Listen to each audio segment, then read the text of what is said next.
Observem então o versículo 9, porque é esse versículo, o versículo 9, que faz com que os cristãos se coloquem em meio a posições extremamente difíceis nos dias modernos. Muito difíceis. E é importante que os irmãos entendam bem o versículo 9, para que saibam como se posicionar diante das pessoas nos dias de hoje. O versículo 9 fala dos limites do divórcio. Os limites da concessão do divórcio. Veja o que diz. Mas eu vos digo que aquele que se divorciar de sua mulher, a não ser por causa de infidelidade, e se casar com outra, comete adultério. E na sequência, e quem casar com a divorciada, comete adultério. Vejam como o ensino, a ética de Jesus acerca do casamento é elevada aqui. Aquele que se divorciar de sua mulher a não ser por causa de infidelidade e se casar com outra comete adultério. Então notem,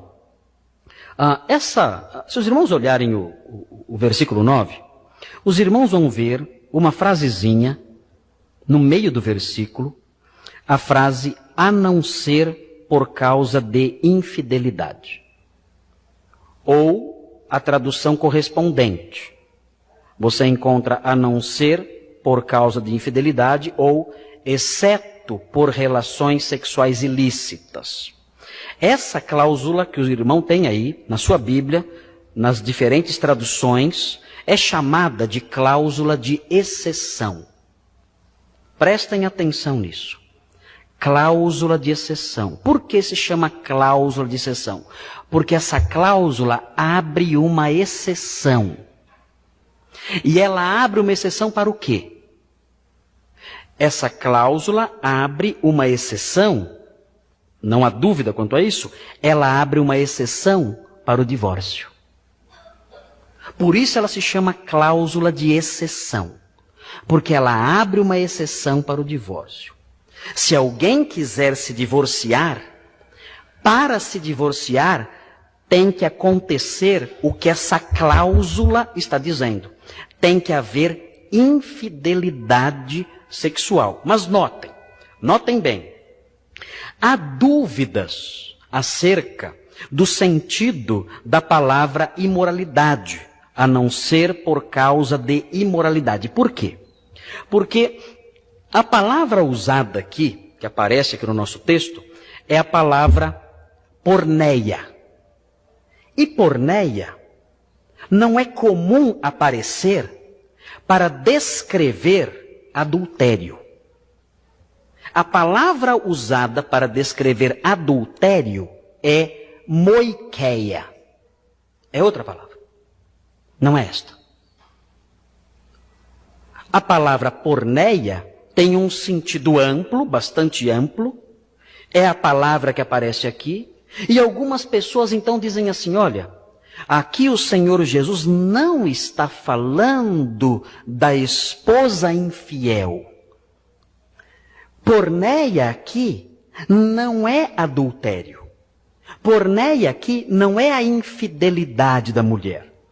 Se o Senhor Jesus quisesse falar sobre a infidelidade da mulher, o texto, aqui no texto apareceria a palavra moikeia, que significa adultério. Por que ele usou porneia? Então dizem o seguinte, ele usou porneia porque ele está se referindo ao passado da mulher. O homem se casa e depois ele descobre que a mulher teve problemas de imoralidade na sua vida. Ele se casou pensando que tinha se casado com uma virgem. E descobre, depois de casado, que ele não tinha se casado com uma virgem, que ele foi enganado. Então o Senhor Jesus está dizendo o seguinte, se acontecer isso, se um homem descobrir que foi enganado por sua esposa, e descobrir que no passado ela teve envolvimento sexual com outro homem ou com outros homens, então esse homem que agora casado descobre isso sobre a sua esposa, esse homem pode se divorciar dela. Será que esse entendimento é correto? Há quem diga que esse é o melhor entendimento. Se esse for o entendimento correto, então o Senhor Jesus aqui está abrandando a lei de Moisés. Por quê? Porque qual era a pena para a moça que enganasse o moço e dissesse, olha, eu sou virgem, case-se comigo, quando na verdade não era? Qual era a pena? Se os irmãos olharem o texto de Deuteronômio 22, que nós lemos há pouco, se os irmãos olharem Deuteronômio 22, os versículos 20 e 21, os irmãos vão descobrir que a pena para essa moça não era o divórcio. A pena para essa moça era a morte. Ela deveria ser apedrejada porque desonrou a casa do seu pai.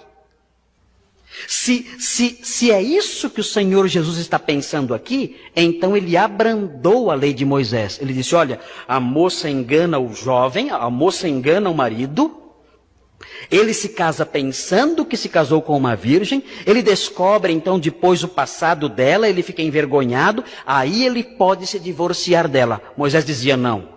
Mas dizia não é se divorciar, ela tem que morrer. Então Jesus estaria abrandando a lei. Não vai ter que morrer, vai só divorciar. Não vai ter que morrer.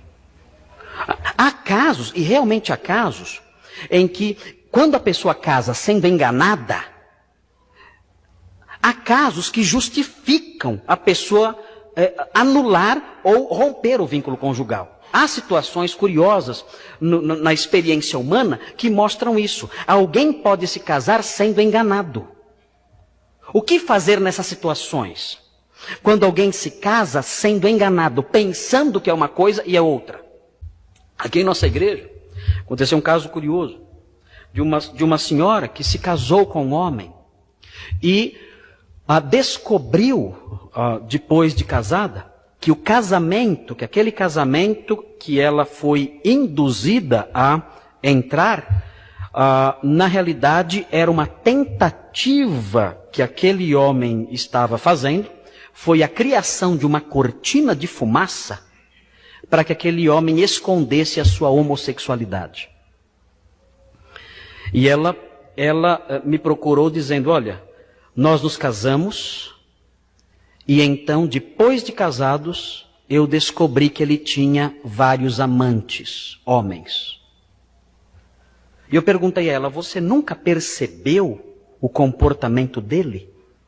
Ela disse, pastor, eu achava estranho ele não me tocar, ele não pegava na minha mão, ele não me abraçava.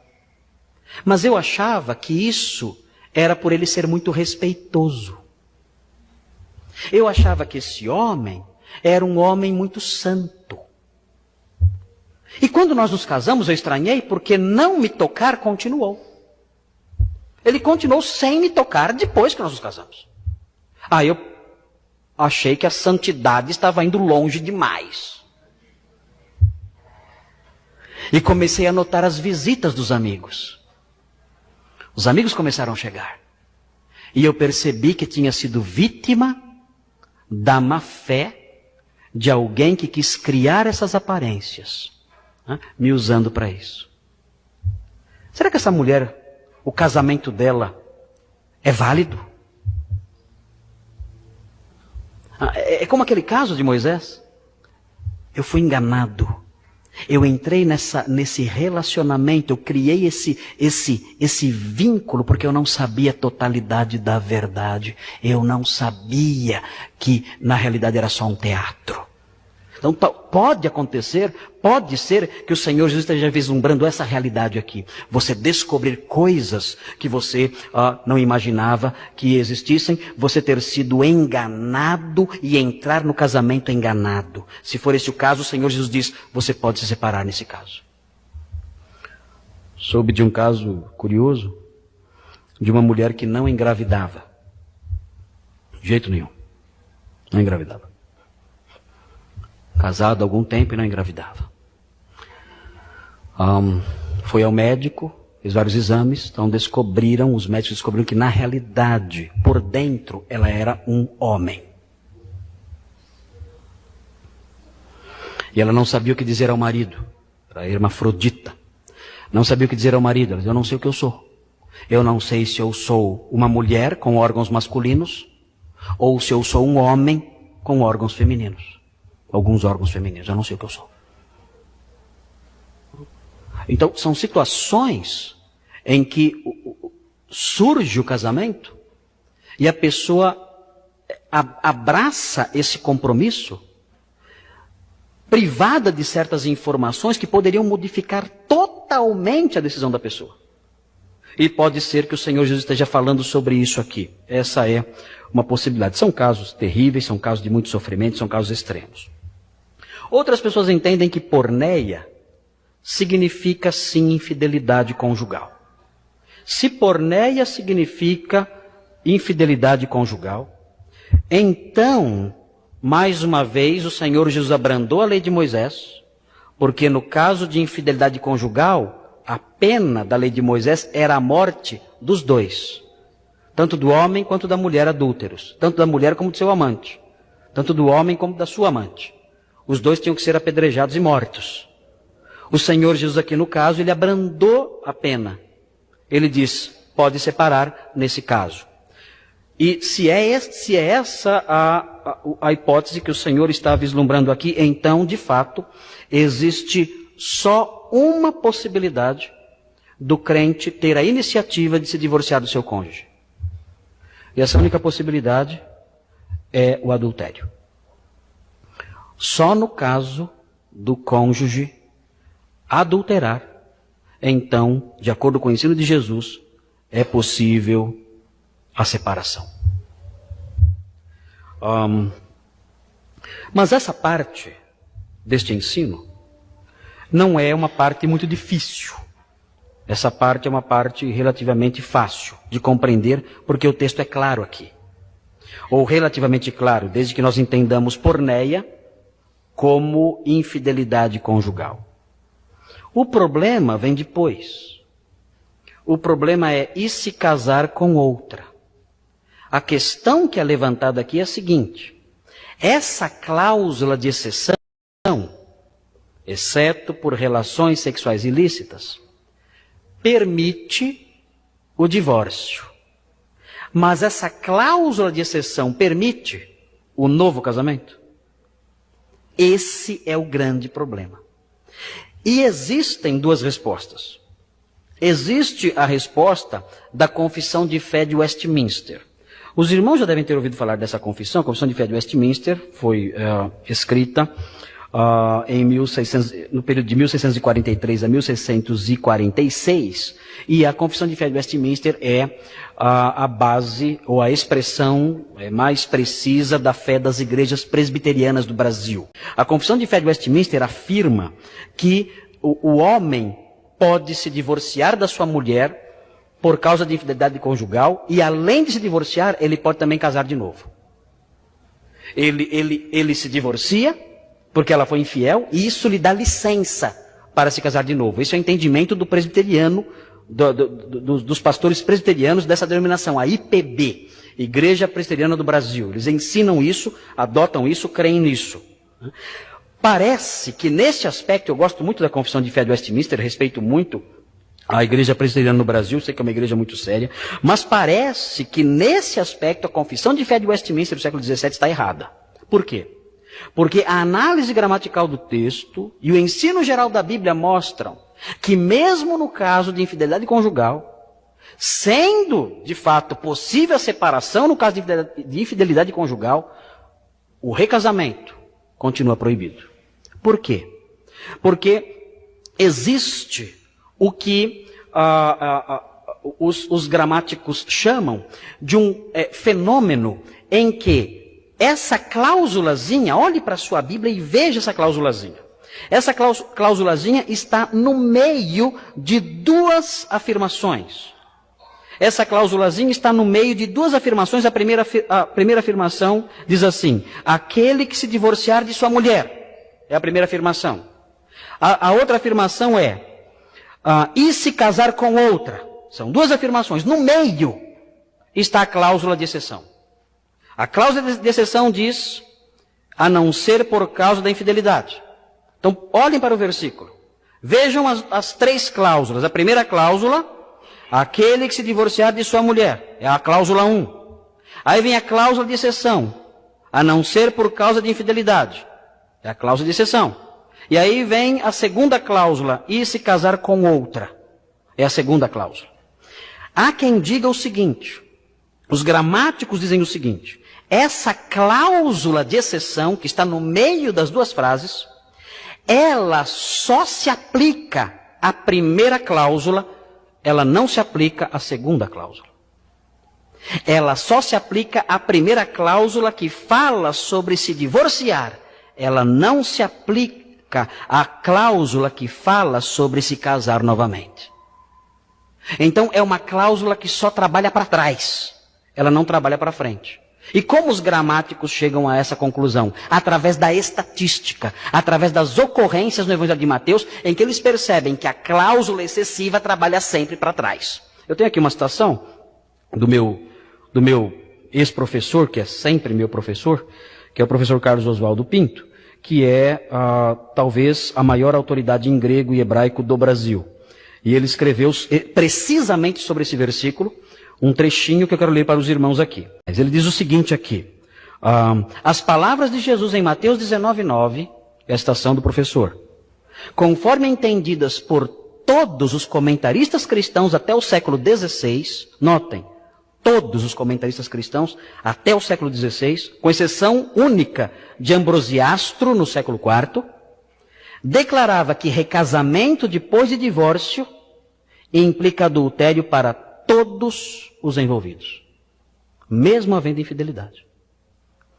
Essa posição, menos popular e praticamente mais complexa, é claro que é menos popular, muita gente já foi embora aqui da igreja por causa disso. Muita gente já foi embora aqui da igreja porque eu ensinei isso. Disseram para mim, pastor, até logo, até aqui estava bom, agora eu vou embora, não quero mais voltar nunca mais aqui. Eu quero recasar. Então eu estou indo embora, passe bem, não tem problema. É uma posição menos popular. E uma posição também mais complexa do ponto de vista técnico. Ele diz o seguinte, essa posição entende que a frase, exceto em caso de relações sexuais ilícitas, que é a cláusula de exceção, modifica apenas a primeira frase, se um homem se divorciar de sua mulher. Ele chama isso de prótase, oração incondicional. Ele usa aqui os termos técnicos dele. E não a frase seguinte, que ele menciona aqui como sendo chamada de apódose. E ele conclui dizendo, a gramática e a estatística do Evangelho de Mateus exigem que a cláusula de exceção se refira apenas à frase que a precede. A cláusulazinha, exceto em caso de relações sexuais ilícitas, só funciona para trás, não funciona para frente. Eu posso me divorciar se houver infidelidade conjugal. Posso me casar de novo? Não posso me casar de novo. Ah, pastor, vai fechar a igreja. Aí não dá. É isso. E esse é o ensino dos teólogos cristãos, todos, até o século XVI. Depois começa o declínio da cultura, a banalização do casamento, inclusive dentro da igreja, aí as coisas começam a cair por terra. Mas a exegese séria, a gramática grega, a história da teologia, o ensino de Jesus apontam para isso. Posso sim me divorciar. No caso de infidelidade só. Não posso me casar de novo.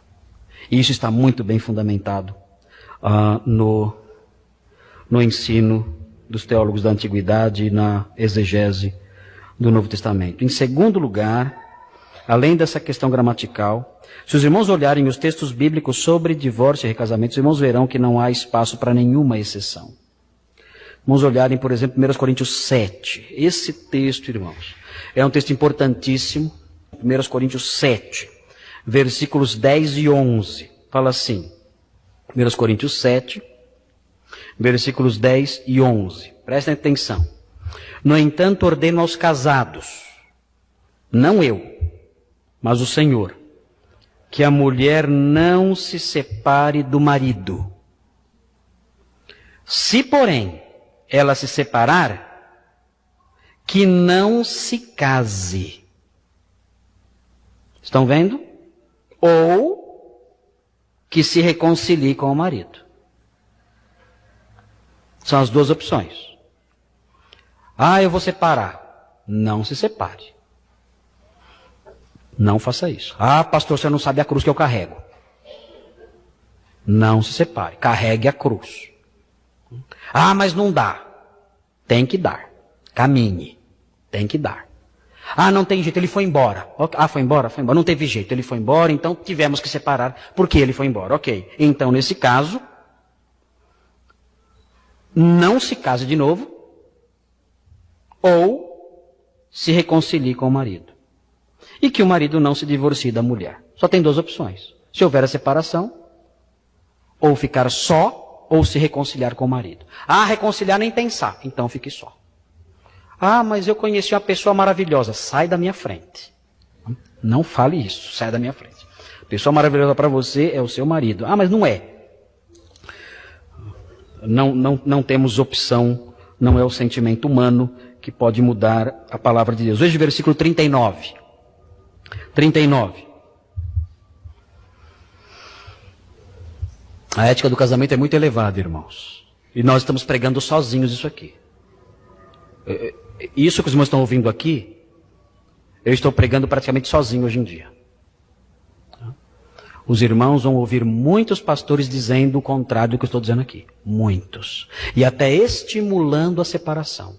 Há pastores que estão aconselhando casais que não se dão bem. Há pastores que estão aconselhando a se separarem, dizendo, vocês têm o direito de ser felizes.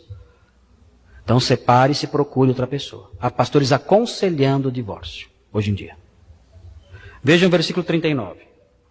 A mulher está ligada ao marido enquanto ele for bom e bonito. Não é isso? Não? Vamos olhar direito o que diz aqui? A mulher está ligada ao marido enquanto ele vive. Mas se o marido morrer, ela ficará livre para se casar com quem quiser, contanto que seja no Senhor. Tem que ser um crente. Veja Romanos, capítulo 7. Romanos 7, 2 e 3. Diz assim: porque pela lei a mulher casada está ligada ao marido enquanto ele vive. Vejam como é claro o apóstolo Paulo. Mas se ele morrer, ela está livre da lei do casamento. Assim, versículo 3. Se ela se unir a outro homem enquanto o marido ainda vive, será chamada adúltera. Mas se ele morrer, ela está livre da lei. E assim não será adúltera, caso se una a outro marido. O ensino do Novo Testamento é muito claro nesse aspecto. Se vamos olharem os textos paralelos de Marcos 10, 11. Texto paralelo de Marcos 10, 11 repete o mesmo ensino, dizendo: e eles respondeu, aquele que se divorcia de sua mulher e casa com outra, comete adultério contra ela. Se vamos olharem outro texto também paralelo de Lucas 16, versículo 18. Lucas 16, 18, todo aquele que se divorcia de sua mulher e casa com outra, comete adultério, e quem casa com a divorciada também comete adultério. Não há espaço no Novo Testamento para o recasamento. Logo, de acordo com o ensino de Jesus em Mateus 19, 9, à luz das evidências gramaticais, das regras gramaticais da língua grega, a cláusula de exceção só permite a separação, não permite o recasamento. E o ensino geral do Novo Testamento também não permite o recasamento, permite ainda que vagamente a separação, não tolera, não aceita o recasamento, não há como isso acontecer. A Confissão de Westminster está errada. Veja o que diz a Confissão de Westminster. No artigo 5 da Confissão. O adultério ou fornicação cometida depois de um contrato, aqui o noivado, sendo descoberto antes do casamento, dá à parte inocente justo motivo de dissolver o contrato ou o noivado. No caso de adultério depois do casamento, à parte inocente é lícito propor divórcio. E depois de obter o divórcio, casar com outrem, como se a parte infiel fosse morta. Amém? Não. Aqui eu não falo amém para a confissão. Aqui a confissão está errada. Respeito a confissão, aplaudo a confissão, admiro a soteriologia da confissão, mas na questão da ética matrimonial, a confissão de fé de Westminster é falha. Porque a palavra de Deus não permite o recasamento, mesmo havendo infidelidade conjugal. E o Senhor Jesus termina o seu ensino no versículo 9, com uma frase que é questionada se ela realmente estava presente no texto original. Estava sim. Estava no texto original a frase, e quem casar com a divorciada comete adultério. Algumas Bíblias têm essa frase entre colchetes, algumas Bíblias não têm essa frase porque existe uma crítica textual, porque a crítica textual diz que ela não deveria estar lá, porque ela está ausente num grande número de manuscritos. No entanto, essa frase está presente na vasta maioria de manuscritos, de modo que ela deve estar aqui sim. E essa frase mostra o seguinte, que o vínculo com a pessoa, que o vínculo do marido com a mulher com quem ele se divorciou permanece. O vínculo matrimonial entre marido e esposa permanece mesmo depois do divórcio, de modo que se um deles se casar, esse casamento é porneia, esse casamento é moiqueia. É a palavra que aparece aqui. Esse casamento é adultério. É o ensino de Jesus aqui. Eu vou concluir. É curioso. Geralmente as pessoas, quando querem minimizar a realidade ou a veracidade de um ensino como esse, elas falam assim para mim: só você, pastor, ensina isso. Só você está certo. Todos os pastores estão errados, só você está certo. Isso é mentira. Isso que eu estou ensinando aqui, não sou só eu quem ensina. Já apontei para os irmãos aí, os pais da igreja e os teólogos até o século XVI. Mas eu quero ressaltar que teólogos modernos ensinam isso também. Isso tem o vasto amparo bíblico. Eu quero terminar aqui com uma citação de uma obra antiga. O que acontece é que poucos ensinam isso hoje, porque a ética matrimonial se tornou muito flexível nos dias modernos. No passado, esse ensino que eu estou pronunciando aqui diante dos irmãos, no passado esse ensino reinava entre os teólogos com uma frequência muito maior, com um número muito maior. É muito triste saber que hoje nem os presbiterianos estão do nosso lado. Até eles estão apoiando o recasamento no caso aí de infidelidade conjugal. E é uma denominação muito séria, a gente fica triste de ver isso. Mas eu quero apontar aqui para vocês um comentário que foi feito em 1892. 1892, bastante tempo, bem velhinho. Esse comentário foi feito por diversas autoridades no Novo Testamento. A parte homilética foi feita pelo reverendo B.C. Coffin, do Worcester College, em Oxford, e um outro número imenso aqui de pastores e comentaristas daquela época. E o comentário diz o seguinte, esse comentário de 1892, diz assim: aqueles que admitem que o divórcio é permissível no caso de adultério da esposa, são unânimes em afirmar que, de acordo com o ensino de Cristo, o recasamento é proibido ao marido enquanto a ex-consorte estiver em vida. É preciso insistir a partir disso que o divórcio, mesmo nesses casos de infidelidade, não destrói o vínculo matrimonial. E se debaixo dessa condição que é o adultério, o vínculo matrimonial não desaparece, certamente não poderá desaparecer debaixo de nenhuma outra condição. Pois nenhum outro golpe contra o casamento poderá ser mais severo do que o adultério. Se nem esse golpe tão severo destrói o vínculo, nada destrói o vínculo. De modo que o homem não pode casar-se novamente. A solução oferecida para essa dificuldade, a dificuldade do versículo 9, é a seguinte. Cristo contempla aqui simplesmente o que costuma se chamar de separação judicial. Ele afirma que nenhum motivo comum a justifica, mas somente a fornicação, o adultério. E prossegue dizendo que esse divórcio especial, essa separação, não libera o homem para se casar de novo, pois ele está ligado pela lei à sua esposa enquanto ela viver. Você sabe quando você vai se livrar do seu cônjuge? Haja o que houver. Sabe quando? Só quando ele morrer.